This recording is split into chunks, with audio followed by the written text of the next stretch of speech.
Hello বন্ধুরা, welcome to my channel. আরও একটি নতুন ভিডিওতে আপনাদেরকে স্বাগত জানাই। বন্ধুরা, এই মুহূর্তে আমি আছি গুয়াহাটিতে, অর্থাৎ state institute of panchayat and rural development অফিসে আছি।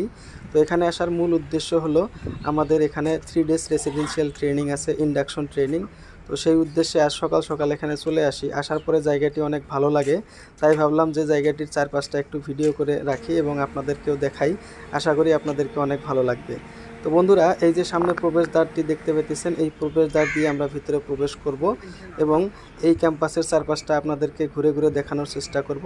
আপনারা দেখতে থাকুন। তো ভিতরে প্রবেশ করার পরেই এই ভবনটি আমরা দেখতে পাই। এটি মূলত SIPID অফিসের মূল বিল্ডিং। তো এভাবে এই বিল্ডিংয়ের সামনে দিয়ে রাস্তা করা আছে, যে রাস্তা দিয়ে আমরা যাইতেছিলাম, এবং একটু এগোলে আপনারা দেখতে পাবেন এখানে গাড়ি রাখার জন্য পার্কিং আছে। তো আমাদের যে ট্রেনিংটি অনুষ্ঠিত হবে, এই যে সামনে যে ভবনটি দেখতে পাইতেছেন, এই ভবনের ফার্স্ট ফ্লোরে আমাদের ট্রেনিং অনুষ্ঠিত হবে। তো তার আগে আমি আপনাদেরকে এই ক্যাম্পাসের চারপাশটা একটু দেখানোর চেষ্টা করতেছি, আপনারা দেখতে থাকুন। এই ক্যাম্পাসটি 3 দিক দিয়ে পাহাড় দিয়ে বেষ্টিত। উত্তর, দক্ষিণ ও পূর্ব দিকে পাহাড় অবস্থিত এবং মাঝখানের একটি সুন্দর জায়গা এটি। তো এই যে সামনে ভবনটি দেখতে পাইতেছেন, এখানে আমাদের থাকার সুব্যবস্থা করা হয়েছে। এই যে সামনে রুমটি দেখতে পাইতেছেন, এই রুমটিতে মূলত আমি ছিলাম। তো আপনাদেরকে দেখানোর চেষ্টা করলাম। তো পরবর্তী সময় আমি রুমের ভিতরের ভিডিও আপনাদেরকে দেখাবো। এবার চলুন ট্রেনিং হলের দিকে যাওয়া যাক। এই যে বন্ধুরা, সরু রাস্তাটি দেখতে পাইতেছেন, এই রাস্তা দিয়ে মূলত ট্রেনিং হলের দিকে আমি যাইতেছি। ট্রেনিং হলের যাওয়ার পথে আমি বারবার এই ক্যাম্পাসের 4-5টা ভিডিও ধারণ করতেছিলাম। প্রাকৃতিক পরিবেশের মাঝখানে এত সুন্দর একটি জায়গা। আপনি যদি নেচারকে ভালোবাসেন, আপনি যদি প্রকৃতির মাঝে থাকতে ভালোবাসেন, তাহলে আমি মনে করি এই জায়গাটিতে আসে আপনার অনেক ভালো লাগবে। কেননা এই জায়গার চারপাশে শুধু গ্রিন আর গ্রিন, মাঝখানে একটা সুন্দর একটি জায়গায় এই অফিসটি অবস্থিত। তো যাই হোক, এবার চলুন আমাদের ট্রেনিং হলের কাছে যাওয়া যাক। তো যাওয়ার পথে আমি আপনাদেরকে দেখাইতেছি, এই যে বন্ধুরা, অফিসের দক্ষিণ দিক দিয়ে ন্যাশনাল হাইওয়ে চলে গিয়েছে, যেটি খানাপাড়া থেকে নগাঁও বা আপার আসামের দিকে যাওয়া যায়।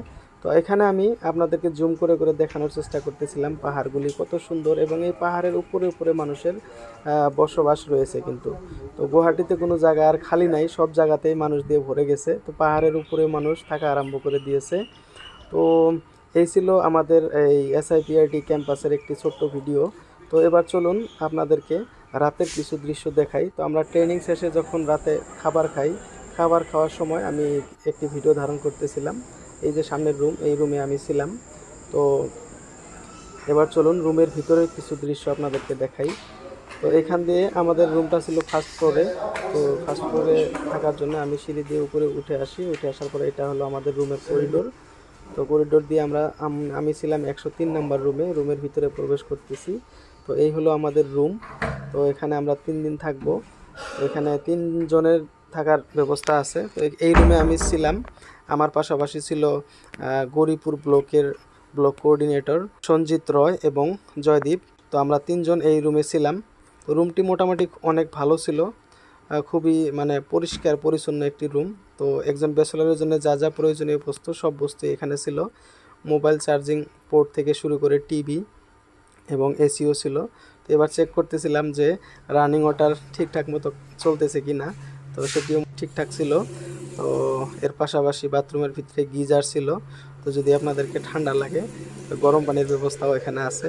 তো মোটামুটি আমার জন্য তো পর্যাপ্ত। ট্রেনিং শেষে এখন আমরা রুমে আসলাম। এই আমার একজনের বিছানা, এটা আমার বিছানা, এটা সঞ্জয়ের বিছানা, ওইটা হইলো জয়দীপের বিছানা। তো আমরা 3 জনে এই রুমের ভিতরে থাকি। তো এখন একটু রেস্ট করি। তো এই ছিল একটা ছোট্ট ভিডিও। দেখা হবে পরবর্তী কোনো একটি ভিডিওতে। ততক্ষণ পর্যন্ত ভালো থাকেন, সুস্থ থাকেন, আর পেজটি ফলো দিয়ে সঙ্গে থাকেন। ধন্যবাদ সবাইকে।